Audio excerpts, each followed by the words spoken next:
बिस्मिल्लाहिर्रहमानिर्रहीम। आज जिस किताब का तारुफ पेश किया जा रहा है, इस किताब का नाम है औलाद की इस्लाह व तरबियत।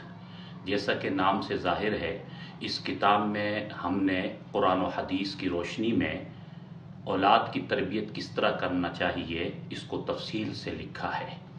इस वक्त मुआशरे में जो हमें मसाइल नज़र आ रहे हैं, उसकी एक वजह यही है कि आज औलाद की इस्लाह व तरबियत का फुकदान नज़र आता है। औलाद की अच्छी तरबियत ना होने की वजह से आज वालिदैन बेचारे शिकवा करते नज़र आते हैं, घरों में मसाइल नज़र आते हैं। लिहाजा औलाद की अगर अच्छी तरबियत हो जाए तो यही औलाद है हमारी, यही हमारे बच्चे हैं जो मुस्तकबिल में कौम के मेमार हैं। यही हमारे बच्चे हैं जिन्होंने बड़े होकर कल हमारे घर को संभालना है, घर के मामलात को देखना है।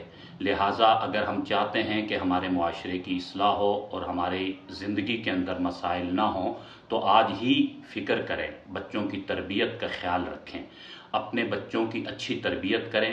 इंशाअल्लाह इस किताब का मुताला बच्चों की, औलाद की अच्छी तरबियत करने में बहुत मुफीद साबित होगा। अल्लाह ताला हमें दीन की सही समझ नसीब फरमाए। इस्लाम में उस्ताज का किरदार निराला, उस्ताज जमाने में है पुरनूर उजाला। इस्लाम में उस्ताज का किरदार निराला, उस्ताज जमाने में है पुरनूर उजाला। कुरान की तालीम के असरार सिखाए, अबवाब अहादीस के मेहनत से पढ़ाए। कुरान की तालीम के असरार सिखाए, अबवाब अहादीस के मेहनत से पढ़ाए।